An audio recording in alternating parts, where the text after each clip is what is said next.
Keep it locked to A Square Podcast. That's right. What up, baby? Hey, this K Kemp, and you rocking with the A Square Podcast. Be sure to click and subscribe. Cornbread. What up, dog? DJ A-Ron, A Square Podcast. Good information on entrance to the trade. Make sure you subscribe and share. Also turn those notifications on to the podcast. Always keep your shoes by your feet. Mr. Cornbread, Corn Breezy. Yo, welcome back for another episode of A Square Podcast. Thank you, all the listeners out there. Make sure y'all like and subscribe to the channel, www.asquarepodcast.com. We got another great interview today. Unfortunately, DJ Aaron can't be with us. He got strep throat or something. I don't know what's going on with. Maybe he's calling in sick. He's playing hooky or something. So, like I said, hopefully he gets better. But we got an honorary A Square Podcast member, man. This dude has been on about 7-8 shows now, so he might as well change his name to an A name. He's no longer Brett anymore going after this interview, man. So Brett, welcome to the A Square Podcast. How you doing, sir? Hey, Antonio, thanks for having us back again, man. I feel like we just did this. Yeah, man. Hey, I love it. Keep them coming. Keep them coming. I love it. Yeah, no, great to be back. We are back today for National Colorectal Cancer Awareness Month, March. I love it, man. It's that time. Like I said, I know last year you blessed us with a great interview with colon cancer, and I think we need to do that again. So who did you bring with you today? So today with me, I have one of our physicians from Northside Hospital, Dr. Kanagarajan. He's with Atlanta Gastroenterology. I hope I said that correctly. And Dr. K is great, great speaker. He and I have had some really good conversations leading up to this recording. So without further ado, Dr. K, please come on and say hi. Hello. Good evening, guys. Thank you so much for having me to discuss this very important topic that's near and dear to me. Thank you, sir. So with all guests, we want to give you opportunity to kind of introduce yourself. Tell everybody where you grew up, what kind of got you in your field, anything you like. If you got, kids, wife, family, anything you like, long walks on the beach, it doesn't matter. Just let the listeners know who you are. Absolutely.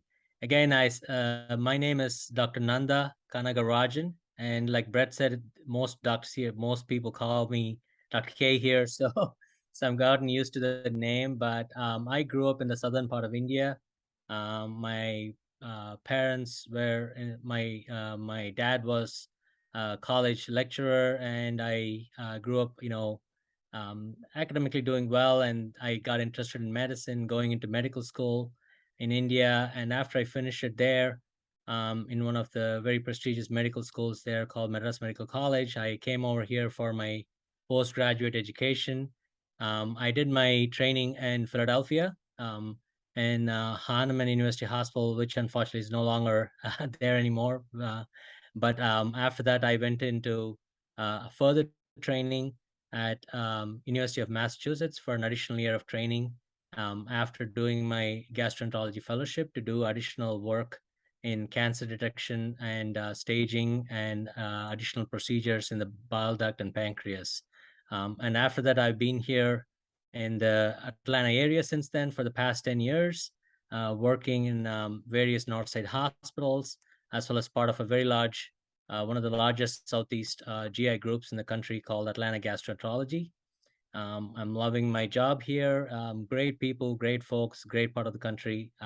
Absolutely love my time here. And it's become home now. So I'm married. My wife is also a physician, busy household. She's an anesthesiologist and pain doctor. We have a couple of kids. My daughter is 14, about to start high school. My son is in fourth grade, in 9. So that's pretty much all about me. Yeah, you said you've been in Atlanta for 10 years. I've been here for about to be 11 years. So we kind of got here around the same time, man. And I'm coming from Chicago, so Illinois. So the question I would like to ask you is, growing up, was America always the end goal for you? Or did we have, let's say, better schools or something like that? Or you had better schools in India and then you tried to come over and help? Like, what was that transition from growing up and then coming to America? Sure. As I was getting to almost the end of my medical school and looking at opportunities for training and all the technological advances and everything, pretty much any study or anything we would see, any new technological advances, a lot of internationally renowned academicians and teachers that we respect. A lot of them also were from America, and this was a great place to get additional training. And US has always been the cutting edge of medicine, bringing great technologies, great studies to the world, and a lot of significant advances in medicine have come from United States of America. So there's always good attraction for me in terms of furthering my career and also getting trained appropriately as a doctor. This was a great opportunity that prompted me to move over here for my further training. I like it. So I'm gonna put you on the hot seat early in the episode. What's better, Philly or Atlanta? Yeah. So I mean, Eagles are better. Oh man. I'm gonna have to I will delete that. always I be don't an know. Eagles fan. I will always be an Eagles fan to the Okay. very end. But Okay. but in terms of weather, I can't. I love Atlanta. It's just amazing. The people are much nicer here than up there. But overall, both are homes for me. It's like the home you grew up with and the home you moved to. You're going to end up Absolutely. liking both. And like you said, we've been here for almost a decade now, so we've seen a lot of changes. Brett, how long have you been here? Or you grew up here, right? I was born and raised here, so Yeah. I got you both beat. Yeah, absolutely. So for the listeners out there, can you please let us know, Dr. K, kind of what's a every day-to-day thing or week-to-week, month-to-month? Like, what's your schedule? What do you do specifically? And kind of explain it to the listeners. Absolutely. So that is the best part about my job as a gastroenterologist, is that I have this opportunity to interact face to face in the office, sit down, have conversations, listen to people's complaints, have a conversation with them, examine them, try to figure it out.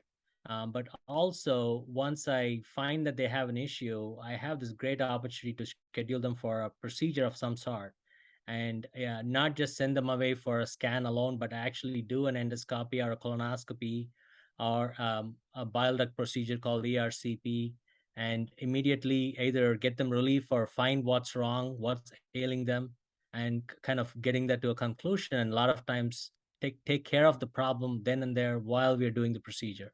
There's instant gratification for me, and also seeing them back in the office, it's almost the whole continuum of care for me, and it nicely breaks up my day between just being in the office all day, day after day, seeing patients alone or doing procedures all day.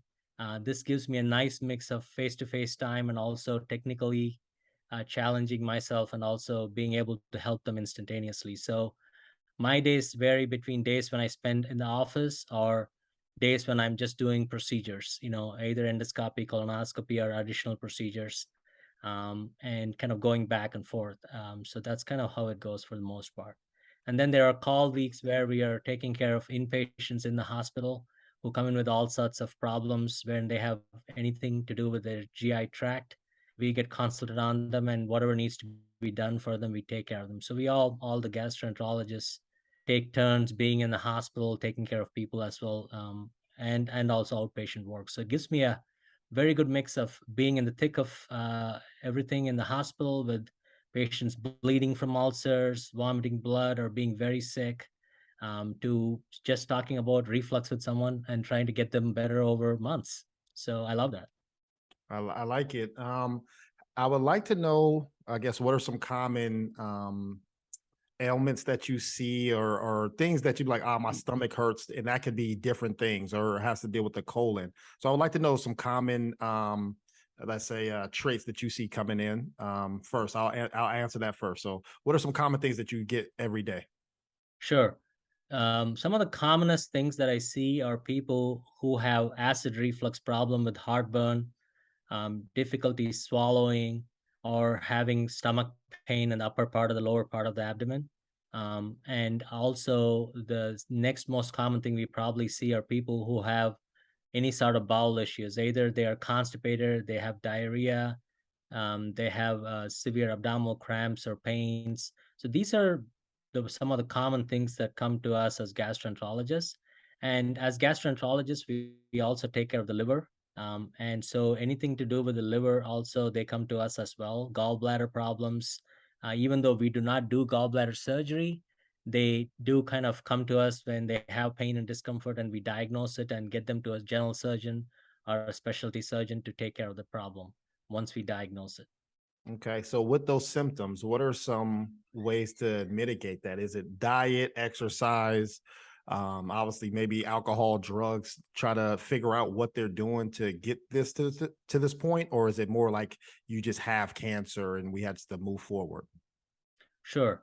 So the symptoms can be quite varied depending on the condition. If it's acid reflux, most common symptom is heartburn, where they have Okay. this burning sensation in the back of their chest.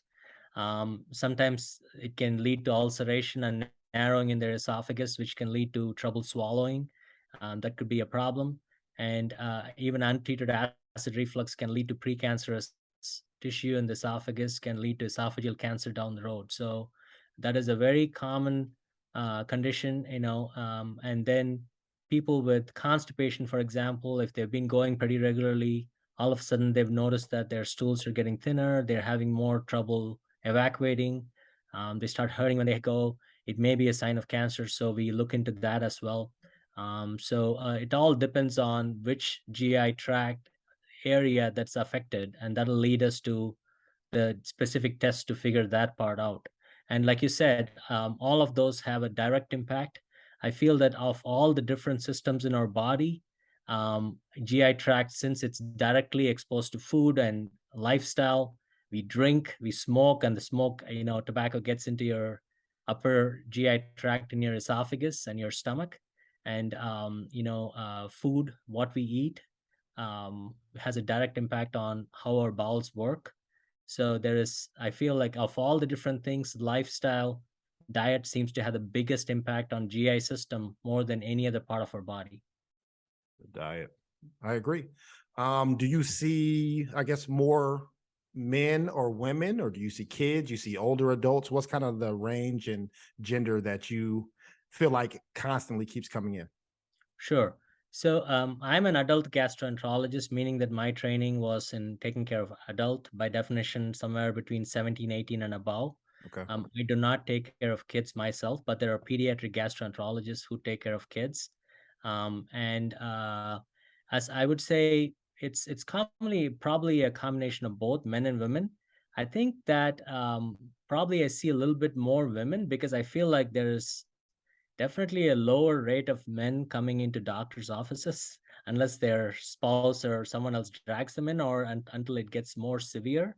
It is true not just for GI tract. I think it's true for most other health conditions, unfortunately. I agree. Especially in the African American community, man. You know, a lot of my, especially male older family members, they're not.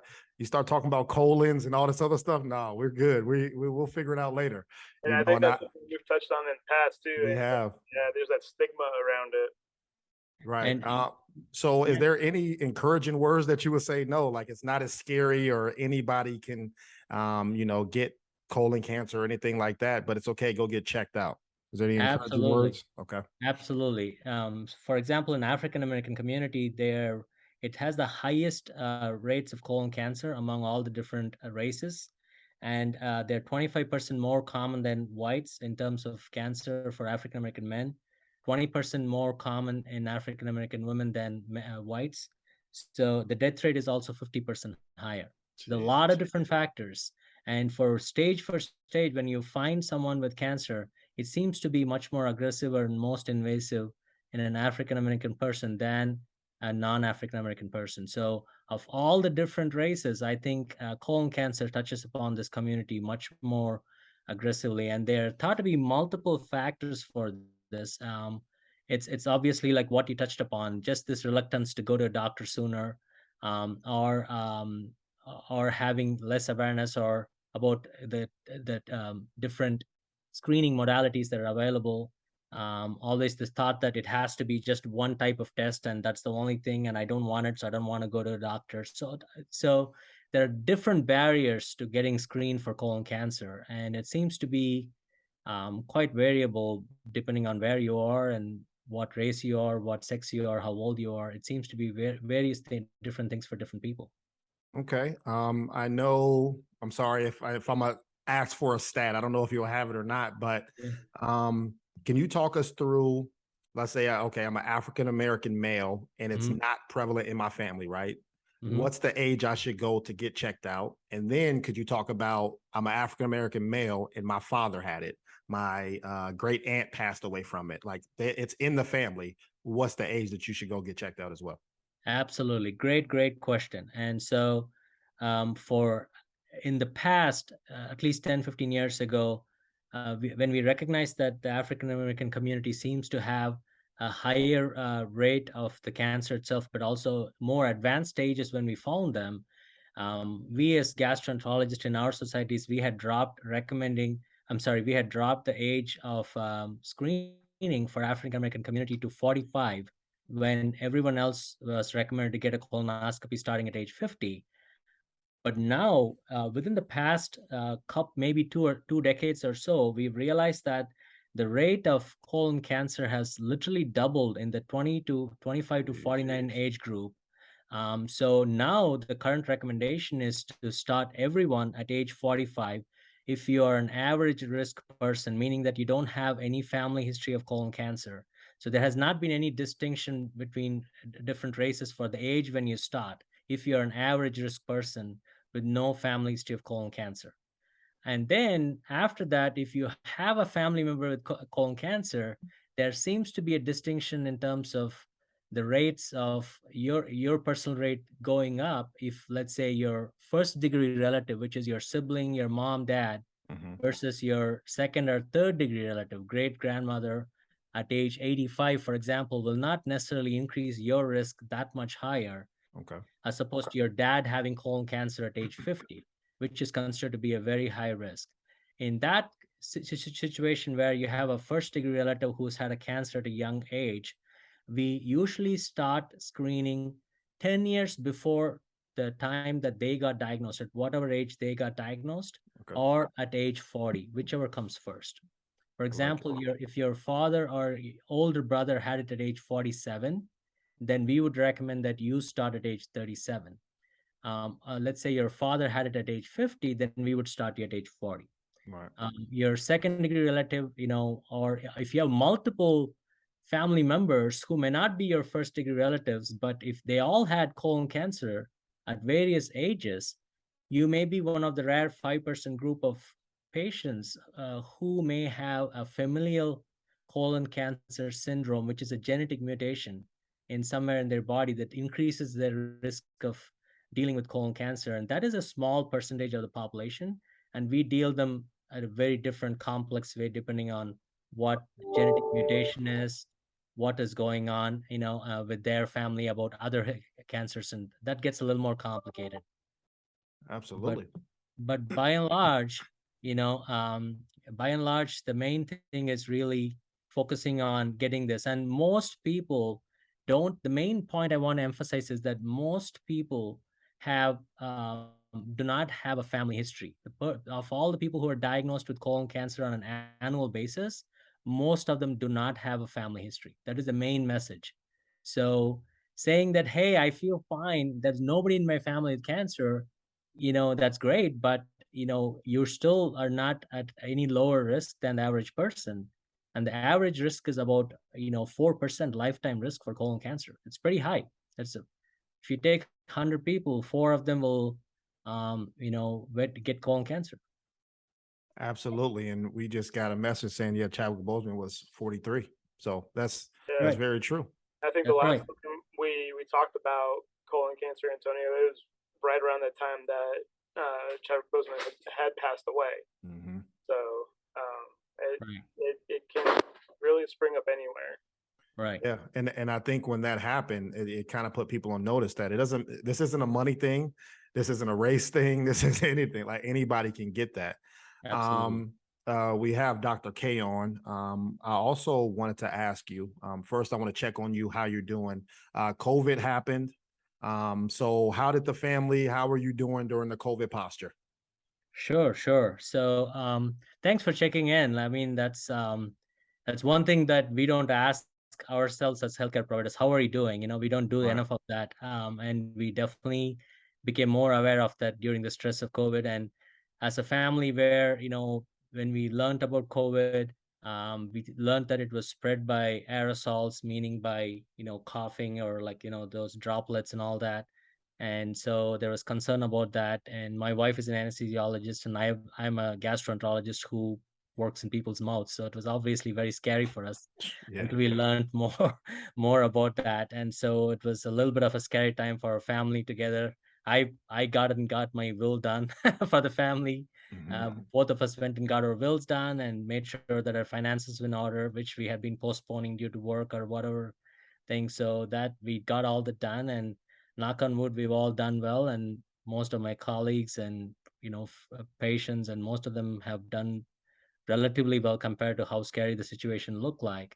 And then last year, my dad was diagnosed with colon cancer in India. He lives in India. In India, there is no screening because the rates are not high enough for the government to say that it makes a difference in a public health perspective to offer screening. So I had to drop everything I was doing and try to go back there as the doctor in the family and try to coordinate and get everything done. And he had his surgery because it was detected early enough, because I kept harping on him when he complained of some bowel changes. I said, go get it done, go get it done. And I'm glad you brought up COVID, because COVID delayed screening significantly and has had a massive impact. That And was going to be my multiple next studies, questions. Yeah. multiple studies have shown that the rates of cancers, various cancers that depend on screening, have all gone up over the past 2 to 3 years because people postponed essential screening tests, but also when they had symptoms, they did not go to the doctor soon enough. And my dad was a perfect example. From the time he started and he told me about it, we went back and I told him to like go and get it done. It was 6 months before he did it. Luckily, it was still curable stage, and he got surgery and he got cured. So that was also part of this whole COVID situation that you were talking about. Absolutely. I'm glad the family's okay. And I'm glad you're son of the year. I guess I got to do something now, man, to make up for what you did for your dad, man. So that's very nice. That was going to be my next question. What were some pros and cons from COVID? Like I think you touched a little bit on the cons, but were there any pros? Maybe more research done, more funding? I don't know. I don't know if there were any cons, but did you see any? Sure. From the colon cancer perspective, I'm not sure if there was a direct impact either clinically, with except for it affecting the screening test for us, and slowing things down where we had to shut down and we had to operate in half capacity and things, and so it definitely impacted our ability to deliver care at the time. But medically, there has not been any specific link between COVID and colon cancer that I'm aware of. Okay. I got two more questions for you. The first question is, I'm gonna let you choose which one you answer. I need to know a positive comeback story, or I need to know a story where client was like from hell, like it was one of the worst clients you ever had, and you don't want to deal with them. You don't have to give names, but just kind of tell us the story. So I'll let you pick which one you want to share with the podcast.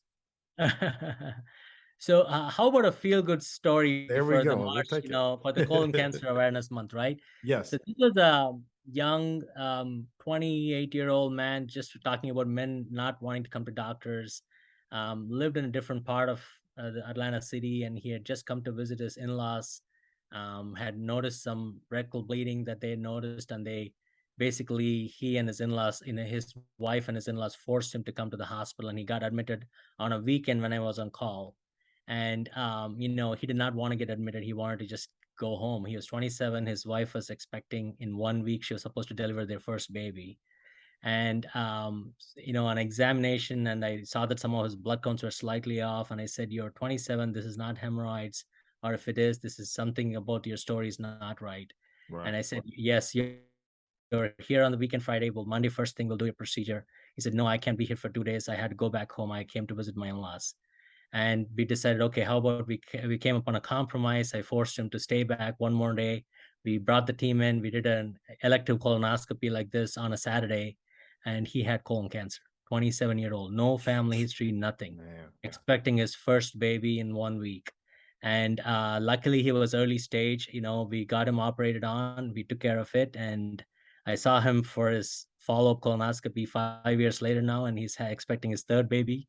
And I said, what is it about you coming in for colonoscopy when your wife is due 2 weeks from now? That's amazing. So that is a story that'll stick with me forever. And I'm glad he decided to stay back. And even now he says, "I'm so glad something told me to stay back and listen to you and get it done." And I'm glad I did. Otherwise, I would not be here for my wife and kids. So, Hey, that's so amazing, man. Thank you for sharing that. absolutely. So The last question I got for you, man. Going to India is on my bucket list, so I need you to sell me on it, man. What's some pros with India? You know, what's some fun facts? Anything like that? absolutely, it's a very very ancient culture. It goes back, thousands of years, and so that means that there's so much that is accumulated in terms of history.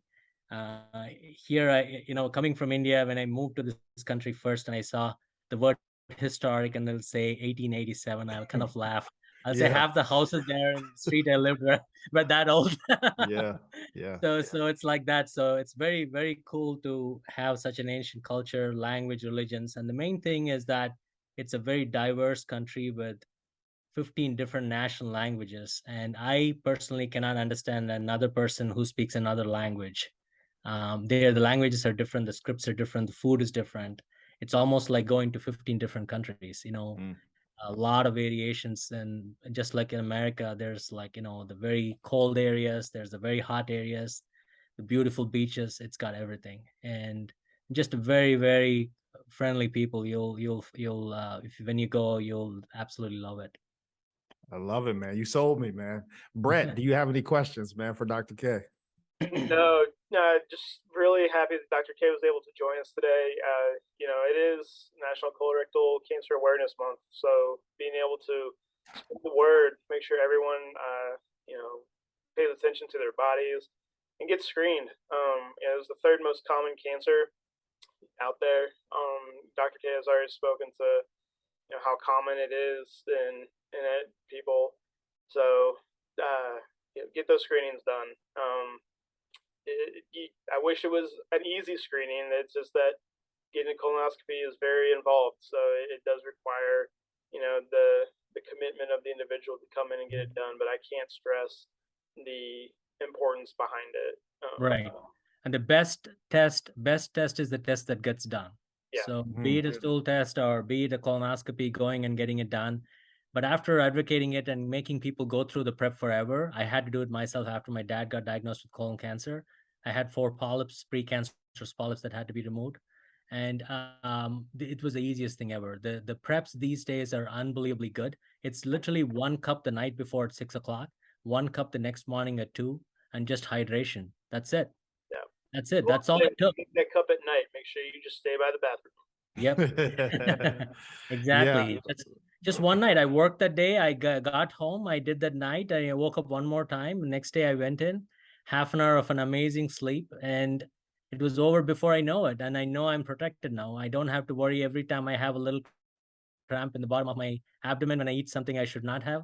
I don't have to worry about it. I don't think it's cancer. I know I'm protected. Yeah. And it's such a safe test. Extremely low rate of complications. It's a test that's covered by pretty much every major insurance. So it's all covered under your insurance. And it's such an easy test to do overall between the prep and everything. And like I said, the best test is the one that gets done. Listen to your body. Go and talk to a doctor if you feel something is not right. But screening tests are just for anybody who has no symptoms. That is the main message. Screening means no symptoms. You Gotcha. go in before you have symptoms. That's the whole point. All right, I'm 36, so I'm gonna talk myself into it before I'm 40. So just understand it. Give me 3 or 4 years, I'm gonna talk myself into it. I'll come hold your hand, man. It's all right. Yes, please, Yeah. please. We might do an episode while it's happening. I don't know, but thank you so much for coming on and blessing the podcast. Everyone listening, make sure you guys go get screening for not just for you, but for your family. Maybe you see some of the symptoms in your dad during Thanksgiving or whoever. Right? Share this episode. Make sure you like and subscribe to the channel. Brett, do you have any more last words before we get out of here? Just if you know someone who you think might be at risk and they can't get to the clinic or whatever, be that person that drives them. Be that extra helping hand to get them to where they need to be. I speak from personal experience. We talked about this in the last podcast. I lost my mom last year to ovarian cancer. So just if you suspect something or if someone knows something and you feel like you got to give them that extra push them because it makes a difference. Thank you. I can't stress enough, because when you go to a doctor's office, they're like, yeah, your cholesterol is high, you're overweight, your blood pressure is high. By the way, you have to get a colonoscopy. It gets lost in the mix. Right. What you and your partner are doing, Antonio, is really amazing job Thank of you. bringing this community awareness and spreading the word. And people listen to people like you rather than in a doctor's office. In the 10 minutes we have with them, there's only so much convincing we can do. Right. It's really the community awareness that matters. I appreciate that. Like I said, that's why we started this podcast, for education. Doesn't matter what it is. It could be doctors, lawyers. We talk to chefs. We talk to rappers. It doesn't matter. We just want the education. So thank you again, Dr. K. Thank you again, Brett, for blessing the A Square podcast. And we'll be back again next week. Talk to you guys later. See ya. Bye-bye. Thank you both. Bye.